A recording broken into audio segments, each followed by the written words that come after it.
Hey everybody, this is Derek McCaw, editor-in-chief of FanboyPlanet.com. Welcome to the podcast, and you'll see, of course, I am not alone at all. I am with, what was the new title you gave yourself the last time? No man's role model. I've used that line for years. I'm not your role model. Okay, well, anyway, there we go. No one's role model, but podcast producer still.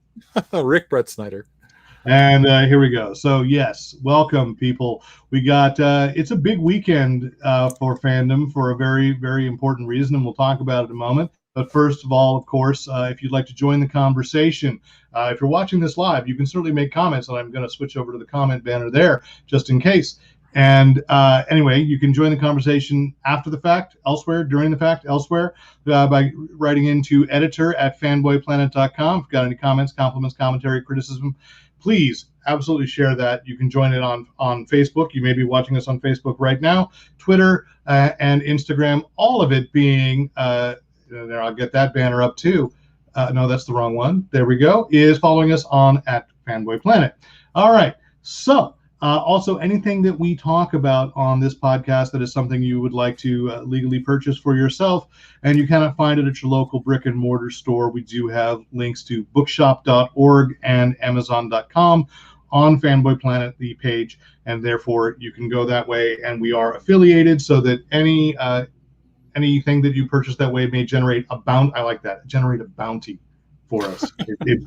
So far, it really hasn't been a bounty, but at least I've been able to afford maybe a roll of paper towels. So it was the quicker picker upper, and we really appreciate that. So let's get to it. We will talk comics, of course, because we'll have our pick of the week.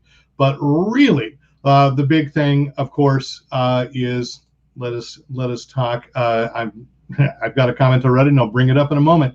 That this is the week, appropriately enough, on earlier this week, Disney relit Sleeping Beauty's castle. So the Sleeping Beauty that was the Disney Empire is awakening this weekend. As of yesterday, Disneyland, well, some of it never went to sleep. Tokyo, Shanghai, Hong Kong, different schedules, Euro Disney, Orlando, I think closed for like 3 hours. I don't know. But Disneyland, which is, if you're a Disney fan, that is the crown jewel. It reopened yesterday, and along with it came another announcement, which we'll get to in a second. And just because he wants us all to know, regular listener, oh, by the way, I should say a Facebook top fan. He got the badge, and he let me know on Facebook. He's a top fan of Fanboy Planet. He will be at Disneyland on May 18th. So welcome to it, Brian. I think I'm around there at some point. So I don't know, because I believe it's opened at 25% capacity, and there are some changes having been made. Probably the most painful one for anybody who's a Star Wars fan is that Rise of the Resistance was, as it existed right before the pandemic, was in direct violation now of codes for pandemic reopening. You didn't know this, did you? Ouch, no. No, okay, because the pre-show to Rise of the Resistance, which was part of the whole experience, I believe ran 18 minutes, and now the rule for being allowed to open a park in California is that no indoor activity can last, or indoor attraction can last longer than 15 minutes. Oh. So they've had to cut down. Yeah, it's like, so the Empire runs through real fast. We don't have time for this. We don't have time for this. Come on. And, all the voices are strangely pitched high. But well, because there was a live component to it, which I thought was a really cool idea. I did not experience it before it shut down because of the complexity of that attraction. I know even people that were there when it opened up, and this goes to Florida as well. It wasn't running with 100% capacity anyway. So they've got they'll have now 2 reservation times per day. And so it's a virtual, I think it's 7 a.m. and then 12 p.m. a new slot of reservations will come up and you go in. So it used to be just in the morning and that was it. They did a virtual queue. So they've had to shorten the ride. And I would say, because I just saw a comment, wait, what? The truth is, yeah. But, this one only hurts a tiny, tiny bit. and we'll all forget about it because you didn't experience it before. But if you were at Cars Land when it first opened, and Luigi's, the dancing cars that's what it is now, but it was this. They had to completely rethink that ride. So there was only like 6 months where you went. I was able to take my kids too, where you would ride in Luigi's Friends at his tire shop, Right. and with beach balls. And you were guiding. They were like bumper cars that you would guide slowly. They were like the old flying saucers in the 60s. Yeah. It wasn't very good. It was a fantastic core exercise. But first, you were able to throw beach balls at each other. So my brother and I took my kids, and they like pummeled my brother. But it's the time gone. What I'm saying is just that's it. You know, you had that little experience, and that's what Disneyland is about. Constantly rethinking, rechanging. Your comment on Rise of the Resistance or the beach balls? Well, the reason I was excited about Luigi's was I was young enough to remember the original flying saucer ride at Disneyland. Oh, no, I'm going to change that. You were old enough to remember the original. I was old enough, but I was too young to ride it. So this gave me a chance to realize that I hadn't really missed much. That's about how I felt. I mean, I went on it probably 3 different times, but they did the beach balls too. It was the same thing. They had beach balls on the beach balls out, though. They did take the beach balls out early before they closed that version of the attraction, because then they were afraid of somebody putting their eye out, I guess, with a giant inflatable beach ball. It's California. It's different times. But anyway, so that has changed. It's going to be shorter, but at least still by only a few minutes. You know, it's still, I think, going to be a 14 or 15-minute experience. It's still allegedly unlike anything else that is out there, and it's Star Wars. So, you know, very excited for that. What will not be open is the Jungle Cruise. And so the reason I'm going to bring these things up is because maybe you saw an article that went viral last week about a guy who was a Las Vegas attorney who was complaining that everything was too politically correct in Disney. So the Jungle Cruise will not be open, I think, till the summer, when they're kind of redoing it too. I'm going to be honest. As much as I love the Jungle Cruise, and I have a Jingle Cruise poster and a map of the Jungle Cruise up on the wall in another room, I can't believe it lasted in the form it did as long as it had. You know, considering I just say that by a few years. I'm not, you know, the last few times I wrote it, I was like, isn't that kind of offensive? So I like the ideas they're doing to revamp it. So I'm looking forward to that excitement. And I want to also share, you go back, if you read the history of Disneyland, I don't expect everybody to be as obsessive as I am on this, nor do I expect Rick to be as obsessive as I am on the topic of Disneyland. But, you know, this was when Walt overheard somebody say specifically about the Jungle Cruise in 1959, a kid saying he wanted to go on it, and his mom said no, you know, because we've done it.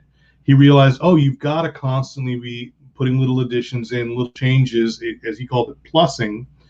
And that was at a time when it was a little more affordable to go back in. And to the comment that I just saw Brian Kent make, no, they're not putting the Rock in it. They have released the plans. They're all very clearly on board. The Rock made a big deal at the beginning where he said, like, when he signed on to do that movie, like, we're working to revamp it. And then just as quickly as he Instagrammed it out, Disney went, no, we just let him tour. You know, it's kind of like, so no, they're not, but they are redoing it as a Jungle Cruise boat, shipwrecked. So instead of the people up the pole being an expedition with a lot of natives in unflattering portrayals, it's cast members. That was originally just natives up the pole. Yeah, and then they changed that. So they changed it so it gets revamped against whatever's popular or unpopular. Right. I mean, and that's the point. You know, the essay there that the guy published a couple of weeks ago was about Pirates of the Caribbean. Now, I almost sided with him on the one thing I don't miss the auctioning off women. I totally get that. It's like when you think about this being a family thing and you're actually trying to be this, like, this is what pirates really did. kind of stops being fun. So you got to do something. My only objection to changing the redhead is that they made her uglier, rougher, instead of, they could have kept that same figure. But I'm like, that's just a stupid aesthetic thing on my part. I'm over it. And if you still want the implication of rape, the Johnny Depp figures are still there all through. So it's there. The other thing that changed, Haunted Mansion, they added a cat statue. This is controversial. They added a statue of a cat because that was an original idea from the Haunted Mansion, that you'd be followed by a black cat through the attraction. And they put back the aging statue, or the aging painting, which I believe, no, you have in your house the Medusa one, the Gorgon, right? Right. Well, it's she starts as a young woman and then goes. Yeah. Yes. It's not the aging one. It's the snakes. It's the Gorgon. Yeah. Yeah. So what had been taken out was the May to December, the youth to old, to the crone, maiden to crone, and now that's back in around the corner when you go down that hallway. So I mean, cool little plussings there. And June 4th, California Adventure opens phase 1 of Avengers Campus. So the Spider-Man ride will be open. I've heard mixed reports on whether or not you will actually be able to eat a truly giant pretzel at Pym Laboratories. But there's a restaurant for that, a beer garden themed around Ant-Man, a somewhat attacked or abandoned Sanctum Sanctorum, and then the show building, though the attraction's not there for the actual Avengers Quinjet ride, so you can at least see that. And who knows what else. I'm sure there are other things that are being changed just from a capacity standpoint. The original plan, and I'm still waiting to see a report in the papers if they've changed it, was at least this week it's supposed to only be open to California residents. That was one of the prerequisites to keep the attendance down. But Universal Studios just announced that they are allowing, if people can show proof of vaccination, out-of-state visitors to the Hollywood, the Universal City location of Universal Studios. So not sure if Disney's going to blink on that or not. I do hope they keep 25% capacity just for now, because I think it still makes me nervous just a little bit. I mean, I've been vaccinated. You've been vaccinated. We've had our shots, as it were. So we're good against rabies and distemper. But it's still, no, I'm not going to say that for you. But anyway, so we'll see. I have my tickets for the future. I know there are others that do, and you were just telling me before the podcast you're planning October, which I think that's the time. Have you gone at Halloween? Oh yeah. Yeah.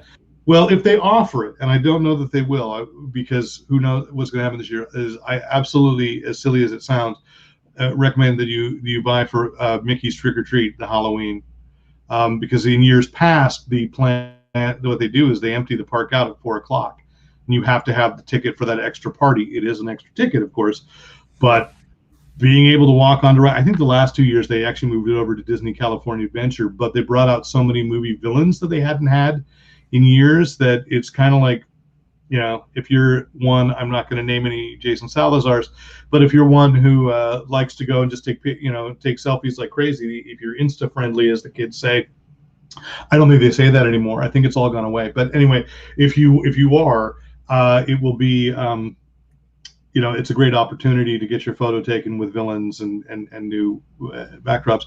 And it was just fun. I will admit, I came back with way too many Snickers the one year I did it, but it was 3 months of fun-sized candies. It was fantastic. So the other thing that was brought out, and I think you're more likely to go on this before I am, is that they announced the new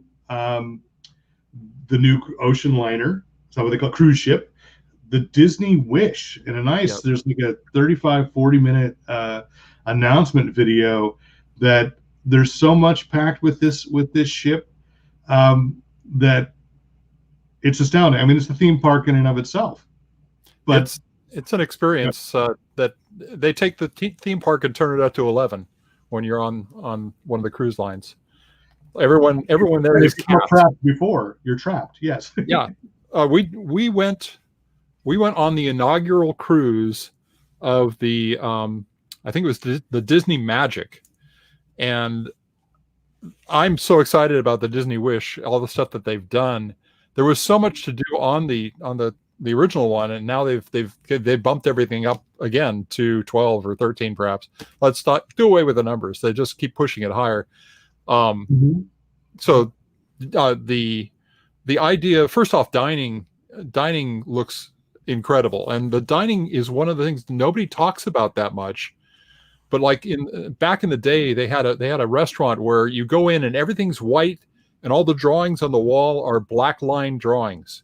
And throughout the course of the dinner, the restaurant slowly fills in with color, and all the paintings came to life, and it's just an amazing experience.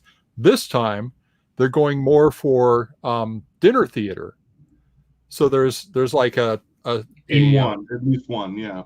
There's a Frozen Arendelle, yes. Arendelle with Nordic influenced foods. The one that they didn't want to talk too much about was a Marvel superheroes.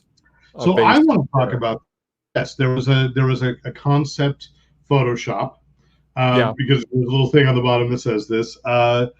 And what I really want to know, and we'll talk about this probably later in the year because I have to dig it out of storage, is how this compares, which we won't know because they really didn't tell you much. They just said, like, there's going to be, like, you're going to go into this restaurant, it's going to be a Marvel mission. And they're real coy about it. Off in the distance, like, you messaged me on Facebook as I'm watching the reveal, and about 10 minutes later, I heard this faint, high-pitched squeal from 360 miles away, and I think that was you. But they didn't say what it does. But what I want to know is what it compares to, how it compares to Marvel Mania, which was the restaurant that Universal Studios had. I don't even know, because I've never been to the Florida one. I don't know if it still exists at Florida. I had been lucky enough to my one trip to Universal Studios when my daughter was first born. Marvel Mania was still open there, and in LA. So I had gone there, and when I said I got to dig it out because somehow I will not throw anybody under the bus. Somehow I ended up with a menu from it, and I found it in cleaning out my mom's garage. So I know it's around. It was placed in a place of honor, but I just have to figure out where it is. So I know what the food items were. That's what I want to, because I will never forget J. Michael Straczynski saying afterwards, like, in an interview, like, you want to know why Marvel Mania failed? Because the Thor. The menu item named after Thor was a green salad, and there's no way that Thor is the green salad. Well, this is going to be nothing like that. I mean, the cruise line food experience is a baseline. Even the cheaper ones like Carnival have great food online, and that's just going into the standard restaurants you can go into for free.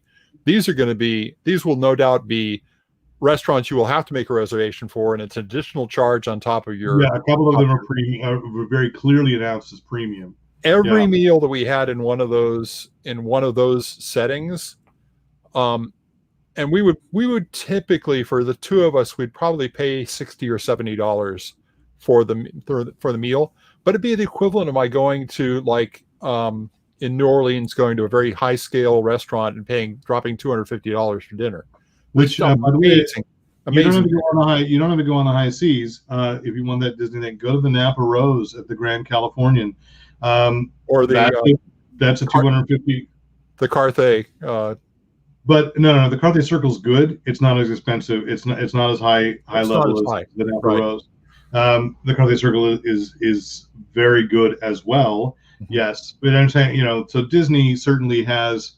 I mean, I don't know if they're still doing the wine flights, the Trattoria up there in California Adventure, but last time I think people, but the last time we were there was over a year ago. So if the rules are different, but I think that people, like, from the outside that aren't Disney fans don't understand how good the food can be, because yes, Illusion is the Corn Dog King trailer. Or maybe, and that's not to diss it, because I do love it. I don't know what they're calling the Mexican restaurant in Frontierland, there's is Zocaria. I think I enjoy it. There's an equivalent over in California. They're good, but when you walk into the Carthay Circle, and I don't think that even the Blue Bayou, as famed as that is, has caught up comparatively. When you go, like, the advantage of Blue Bayou is if you're lucky enough to be on the edge where you can look at the people, if that floats your boat, if you will, floating by, about to go down a log flume, then cool. It's the atmosphere you pay for there. But I'm at Carthay Circle's amazing, Napa Rose, and even Storytellers Cafe. So their food game, if you will, is very high. So I have no doubt. And luckily, I went on a whale watching trip a couple of years ago. I know my stomach can take it, so I'm all down. That was the test that I was able to. I know that I enjoy that part. We haven't talked about the biggest one, the most exciting one, the one that really kind of makes you look into the future for Disney, and that's the Hyperspace Lounge, the Star Wars themed bar, which I look at that and go, this is the DNA that's going to be the Star Wars, what do they call them? The parks all have their hotels, not hotels. No, I'm going to bet I don't have any inside knowledge. I'm sure that was developed in parallel to, and now I'm forgetting the name of the Star Wars hotel that will open in Orlando. Yeah, which is an immersive experience. And so what the Disney Wish has over that, to me, is, ironically, for being kind of a performer at heart, I feel like I've lost a lot of that in the last year, because everybody has. I can't stand being trapped in an immersive, like it gets old fast for me. It makes me uncomfortable if they're interacting with me. So the idea of having to be in a hotel for 2 or 3 days role playing as I'm visiting a Naboo or Batu. I'm sorry. Oh my gosh, Naboo. No, that's Dr. Fate. I'm so sorry. I shall wear the helmet of fate in shame. But Batu and to be at Galaxy's Edge is like, it's cool. I don't even like really getting involved in the performances in the street at Galaxy's Edge. Right. Which I love watching it. I do. I think it's really cool. I just don't want to be part of it. So we're different then, because I couldn't be more excited about it. I'm looking forward to that. But before that, I'll be happy to order one of those drinks that makes your tongue numb. Yeah. Well, no, I'm saying the advantage of the Wish is you can go from world to world. Yeah. You're really going from show to show. And I was thinking, boy, is Disney mad that somebody else was already the Princess Cruise Lines, but before they joined it. But I think when you look at what they're unveiling there, and kind of looked at pricing, just to say, and this is again in comparison to the planned Star Wars hotel. My understanding of that is your experience in Orlando. That's 3 days. Right. And you are, the only place you can go to is, and by the way, thank you, Brian has corrected, Naboo is Jar Jar's planet. Yes. So I'm technically okay. I just spelled it differently in my head. NABU is the Helm of Fate, and NABOOO. Yes, Naboo. And it's a shame, because I even watched an episode of Clone Wars today, but there were no Gungans involved in that, and none were harmed in the making of that episode. But yeah, it is just. But pricing wise, what they're at least if they're up to date online, their price for a 3-day cruise per person is going to be less than what you're going to pay for the Star Wars hotel, or the estimate, because I don't think they've actually really released a price. There's been a lot of chatter online about what people think the experience in Orlando is going to be. But for this, I'm like, when they announced it, I went, yeah, you're going to go, by that time, your lovely wife will be retired. There's freedom. It's like my concern, even with Disneyland, when you go back to Walt, being alive. I think the cruise ships, by the way, are absolutely where Walt Disney, when people ask what would Walt do, absolutely he would have gone into the cruise ship business, because he was trying to open a sports resort, a ski resort, before he died. So I'm sure this is along the lines of it, but what I look at Disneyland and the resort there and how expensive it's all going to be, and they just announced, by the way, they're going to bring back their annual pass program, but haven't released details on that. You got a lot of fans, but my concern about the cruise ship was, is that this looks really cool for a lot of Americans and a lot of global citizens. This is not, the economy is not ready for people to draw people into the luxury, and so, but I looked at it and went, well, as cruise ships go, and for what you get when you look at it, it seems like a pretty good value for the cruise ship. Just take the cost of food at one of the parks out of the equation altogether. You go to Disneyland, you spend a lot of money just rehydrating and refueling. It's amazing how my bank account healed in the last year. Your credit rating went down, though. No. I mean, because obviously I've had many things happen this year, but we're in the past 9 months there. But it was interesting when I started noticing, like, suddenly I'm like I was able to put a lot more in savings, and I'm like, what is the difference? Well, I'm barely driving, and I'm not taking my, I'll be honest, once a month trip down there. I had an annual pass. So you get a discount, which lulls you into thinking, well, I'm spending less, so I'm spending more. And I'm not saying, but I do know at least one person who has been on this podcast and might be producing it right now, has been known to text me a time or two and say, hey, do you have that? Could you're there. No, but I think once was. I have asked you to buy things and bring them back for. Yes. But it's just, it is interesting when you said, like, I actually pause and think about impulse buys, which I haven't had to do in so long. Which, I mean, because I haven't had any impulses, like I'm not going anywhere, So well, it's always fun for me to see you enjoying the latest mug that you get with a Coca-Cola at the Space Lounge. By the way, so this is actually Walt Disney Company glass. This was from the opening day of the revamped California Adventure, which I accidentally went to. Like, I can't even remember the circumstances that I went someplace else, and then I was on my way back and went, oh, maybe I should go to Disneyland, and it was like, oh, it's the day. Tomorrow's the day that California Adventure reopens with the new Buena Vista Street, and I think that's the day I bought an annual pass, because it was like, so I got all the opening stuff, and I got to get this. So anyway, yes, it is a collectible glass because they don't make these anymore. But anyway, yes, I'm trying to cut down on the mugs because, right now there is no closet space, none for anything. Right. So, and Brian, thank you for bringing this up, that they installed water bottle fill stations at Disneyland. I can't confirm that myself yet. I think you might be going before I do, but I wouldn't be surprised. I think that's it's really crucial, because the other thing that a little secret about Disneyland, especially in the summer, because guess what? Fire season is open again officially. They cut the ribbon a couple nights ago by Nate's town.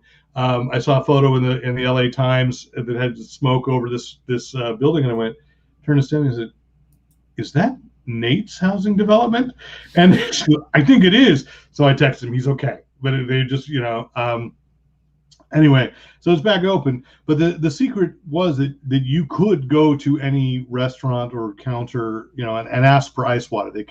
They had to give you a cup of ice water. You didn't have to buy bottled water. You could ask, because it's a much, even more than making money, it's a much worse look to have guests pass out from heat prostration. Right. And before we move on to the picks of the week, I do want to say this, that to remember and think about safety. I believe it's Seanan McGuire, fantasy sci-fi writer, and writes Ghost Spider right now for Marvel, a couple other books.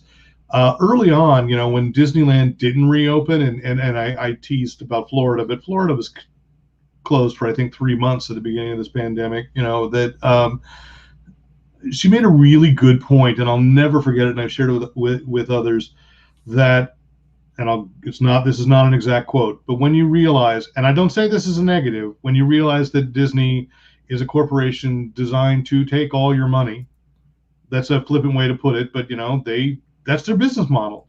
They draw you in. We're all Disney Plus. Well, maybe we're not all, but many of us are Disney Plus subscribers. We're buying our Marvel action figures. We're buying our Star Wars stuff. A couple of new black, what do they call it? Not Black Label, but black, the high-end action figures. That they will open up in order to get your money as soon as they possibly can. And if they're telling you it's not safe right now, it's not safe. So if they're opening up and they say, look, we can only handle 25% capacity, it's not 100% like they care about you, but they do, because you are a guest who is spending, well, I mean, what corporation? Yeah. Corporations are people, but they're people that don't know you, but they do know your money. So I'm not saying it is a negative. I'm saying this is true, because I certainly spend money there. But your safety matters, and so as you think about this, announcing Wish, they said those are going to go on. The inaugural cruises will be in 2022. Reservations will start coming May 14th. Next month, May 14th. Yeah. So. Oh, pardon me, 27th. 27th. Okay, so but the point is, they're not going to take a step until they are positive that they're providing you with the safest experience they can. So, and that's important to realize, that a lot of other cruise lines are opening up much earlier. So I think Disney is being even more cautious than standard. Disney is running shorter cruises out of Europe.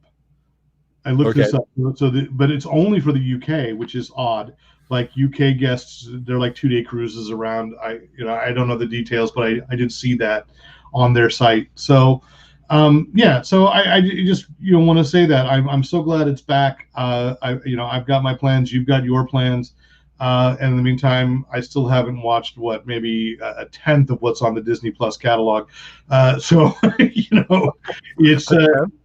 It's nice to have it. No, I haven't watched a tenth. I'm not even, and that's excluding like the Disney Junior stuff. I gave the Rocketeer show one episode and went, it's for 5-year-olds. It's cool. It's not my Rocketeer. That's all right, But I think my friend Shannon Denton worked on it, and so I was like, oh, I want to give that But it is a total, all ages, and that's what I think impresses me about Disney. The Disney cruises is they truly are all ages experiences, in the sense that, yes, you can put your kid over in the Marvel experience that you're not allowed to go into. She was right when she said that. I am bitter, and yet I know what I would look like in spandex. So no, it was right. They protected me from myself, but that there's still something I could do with my kids, or let's be honest at this point, not that I'm rushing either of my children, but grandchildren someday. But that also then I could go off and do something that still feels like, fanboy grandpa is off in his own world doing his thing, Well, they also have adult only areas, not as lascivious as that sounds, but they have areas where you cannot the children are not allowed. A dream is a wish. Okay, I don't want to say more than that because we can't afford the royalties. So let's talk about. I have no doubt that kids are going to be allowed into the Star Wars bar as well. Oh no, you cannot. Well, it's like the cantina at you can't not let a kid in there when you've got Rex DJing and you've got so much around. No, and I don't object to that. I mean, it just sounds like you could truly have more safely, let kids go around, and we haven't even talked about the ride they built on that. So anyway, let's get to our pick of the week, shall we? One thing before we're into comics now, right? Yeah. Happy Batman Day. I thought Batman Day it was in September. No, it's May 1st. Oh, well, all right. Okay. That explains why the signal's so up. I'm guessing you didn't get me anything. I did, but the Joker totally blew it up. Anyway, go ahead. And the other thing, actually, I meant we should remind people that Free Comic Book Day is going to happen this year, August 14th. August 14th, not this month. You know, it was there was this moment, and this is how disconnected I think we all feel, even as things are coming back to life, that I turned to my wife this morning and said, "Is it Free Comic Book Day?" And she said, "Well, if you don't know, I sure don't." And I went, "Yeah, you haven't failed me. I failed this city." So it was, and then I looked it up and went, "Yeah, okay." I saw Ross Ritchie post a thing about what Boom Studios is going to release, and went, "Oh no, it is Free Comic." No, it's this is the 20th. This will be the 20th anniversary of Free Comic Book Day, but they pushed it back to August, and that's fine because I still don't know. I think there are places where people still cannot go back to their comic shop. I mean, I'm still going. I go to Earth 2, and they're still asking, please no more than 3 people in the store at a time, and and that's with things are looking up in California. But I think we've got to be cautious. So I think it was the right move to delay it. So the comic books that we are going to talk about this week are not free, and I'm going to say mine far from free, but worth every penny. Okay, go ahead. Well, then I'm happy because mine isn't normal priced, but it is not far from. It is not as far from free as I imagine you're alluding. So I usually don't get as excited about these things, but this week we came up with The Marvels, which we've got our Ross and Alex Ross cover, and this is a new series. I'm not going to show many pages. There's a kind of an interesting shot of a vehicle that might look familiar there. But The Marvels is a new series that is taking a view of the Marvel universe from the Big Bang to the end of the universe, is what they say. Characters that we all know, some new characters that we can look forward to in the future. It's written by Kurt Busiek, and Yildiray Cinar is the artist with Richard Isanove. I think it's Isanove. Colorist, yeah. For color.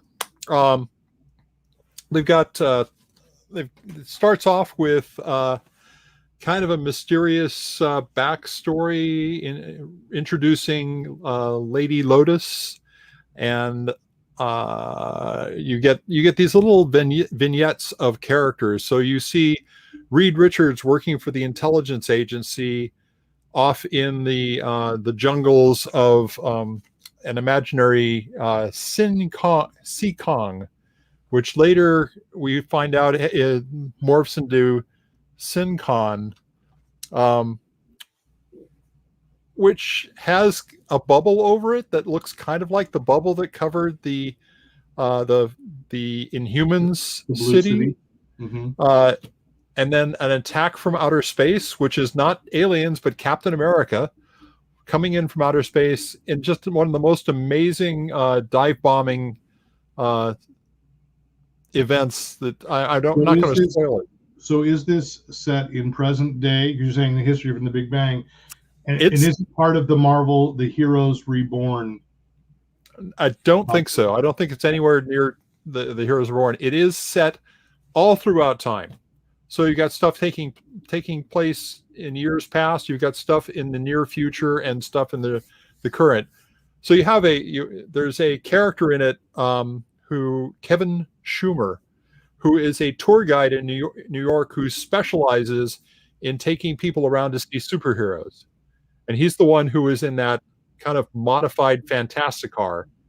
And there's something happening with Kevin. We're not really quite sure. He works for or somehow is involved in a company that has a very strange name. I could look back up again, but we're not quite sure what his real deal is. He's got some strange headgear. It looks like he's got parts of people's costumes. He does have the Ant-Man backpack from the sequence from the Ant-Man sequence from the Kree Skrull War, where he goes inside the Vision. Mm-hmm. So it's that Neil Adams sleek backpack that was divine. It has the shootout handles in the front. So somewhere in Marvel Universe, there's a superhero surplus store. Yeah, like people can just go and get these. Yeah. So it's a little early to tell how terrific it's going to be, but it's tickling a lot of interesting parts of the Marvel Universe to make it kind of it feels entirely accessible to people who just know these characters, maybe just from the movies or just from the TV series. Which I think that's the audience they have to go after. The more I read and the less and the less I read out of Marvel and DC, quite honestly, is the more I go like, yeah, everybody knows. I know far more people who watched The Falcon and the Winter Soldier and WandaVision than ever read the comic. Right. I'd say, and I mean, thank heavens it sparked some conversations. But I think people asked me what was going on because they didn't read the comics. They just thought, oh, they heard this was good to watch. But if I told them you should read Tom King's The Vision, I don't think any of them would have done that. Because it's just not a good recommendation. And it doesn't spoil anything either. It's just the same kind of tone. No, but I just mean it's like we always have to put ourselves in that perspective of we tend to hang out directly with people that read comics. I mean, obviously, my big social outlet for the week is going to Earth 2 and talking with the people in that store because we're all already in it, So I think it's got to be those kinds of accessible books, which is why I think DC is doing the right thing with all over the place. Continuity doesn't exist anymore, essentially. They just announced Jonathan Kent's taking over officially from Clark Kent in the regular Superman book. Dudes, we got 80 or so years worth of Clark Kent as Superman. I'm really okay with it. I haven't read all those. Yeah. I got to catch up. Well, the thing I like about this is that it feels like an event book, but it's one book. It's not threaded through a bunch of other books where the writers may or may not have cared about advancing the storyline. This is going to be concentrated. This is going to be an interesting event, and I'm happy. Well, I hope it stays that way. I mean that it's accessible and you don't have to go off into the others, because So mine is a done in one, and I'm going to say it's $30. It's a hardcover. Oh no! And you haven't bought it. Yes, I'm about a quarter of the way through it. Okay, so my only regret in finishing it was that now I've read it, and so Monsters. Let me bring it in a little closer again. Barry Windsor-Smith. This is rarely do you get to say this truthfully. This is the magnum opus, the life's work, the summation of an artist's creative powers. Worth every bit of hype you hear about it. So $30 from Fantagraphic Books. It started its life as Barry Windsor-Smith, who initially became famous for drawing Conan for Marvel. He was developing a Hulk story, which when you read it, you can tell there are seeds that it could have, where you saw, oh, that might have been a Hulk thing. And he was developing the idea for this Hulk story about Bruce Banner's dad being abusive. And then that's what Peter David picked up the seeds and did that. I don't think Peter David was the only one. So Bill Mantlo did it in Hulk first and made that Hulk's dad was abusive and so forth. So Barry Windsor-Smith got mad, pulled that story, did not finish it for Marvel. And that is not to say that this is a Hulk story. It's not. But you can tell where it's riffing off of, you could see where things could have changed, and it could have been. This is well over 300 pages, black and white.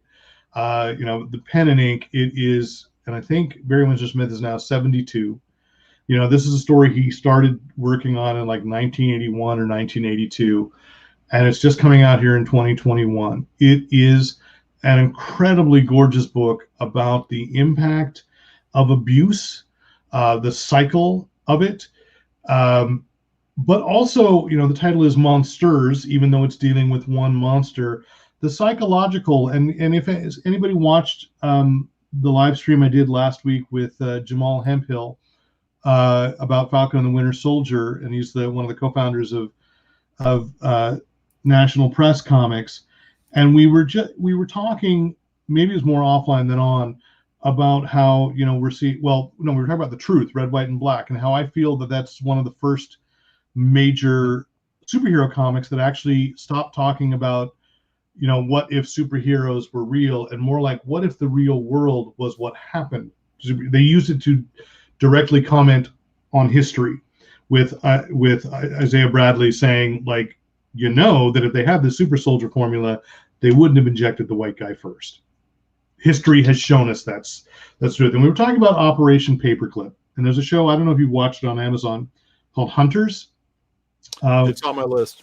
Yeah, I think you'd really enjoy it, although you might be as irritated by the misquotes of comic books from the 70s that they do, because the protagonist it works in a comic book store, and they certainly act like people know more about comics in the 70s than they actually did as a casual person. But anyway, but they were talking about Operation Paperclip in that, and that's where Monsters goes with too.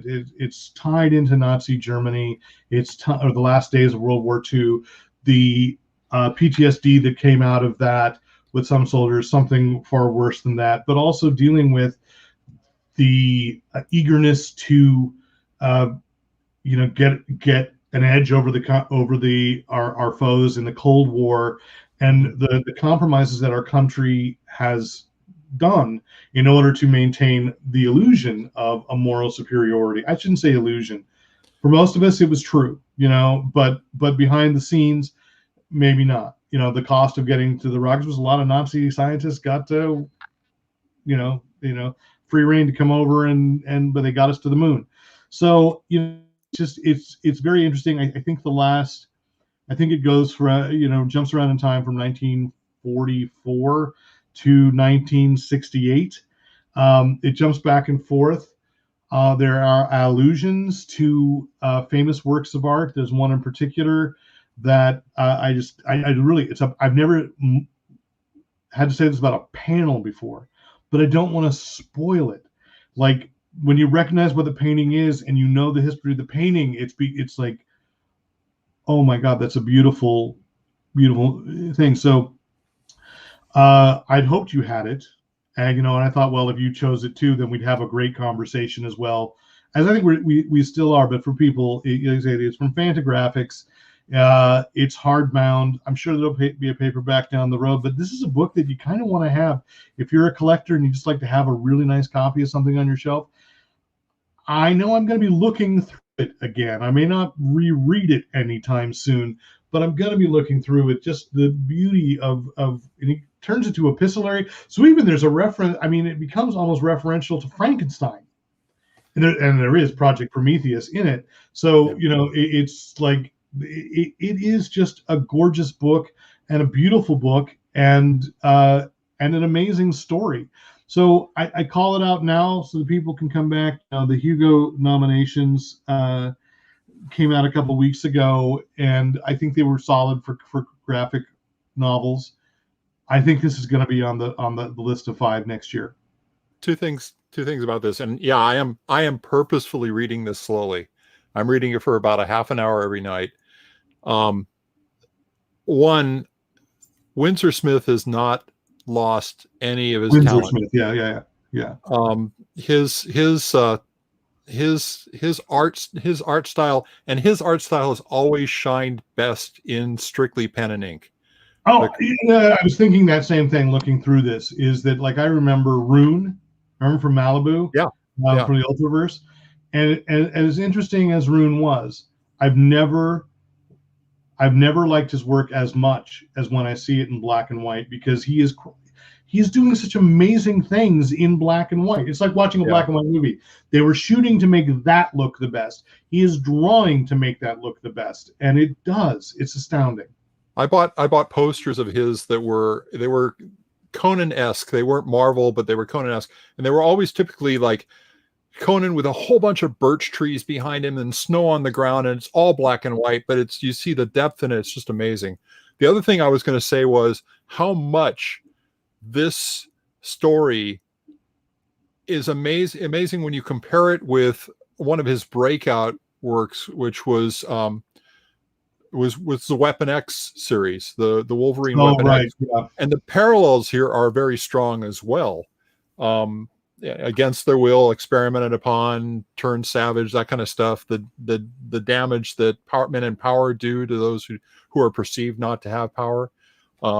So I mean, and I'll say the difference for the protagonist, for people who want to read this, is this is something unlike, say, if it had been a Hulk story. Yes, the damage would have been done by psychological damage by the abuse, but the gamma bomb explosion is something that sort of Bruce Banner did to himself. This is about a boy who is helpless and things are done to him. Yes. And but there's more, and I thought about this echo in a storytelling thing. I know I would probably despise the man personally, Orson Scott Card. But writing advice from years ago, before some of his opinions came out that I just personally didn't like, said, a good story is you've got two great ideas and you collide them, and that makes the story work. And that's what this is. This isn't just the Hulk-like story. There's something else mystical going on, and he ties up everything beautifully, and you're not even there yet. I mean, there are mysteries you may not even realize were mysteries, and then when you get to a page and you go, "Oh, that's incredible!"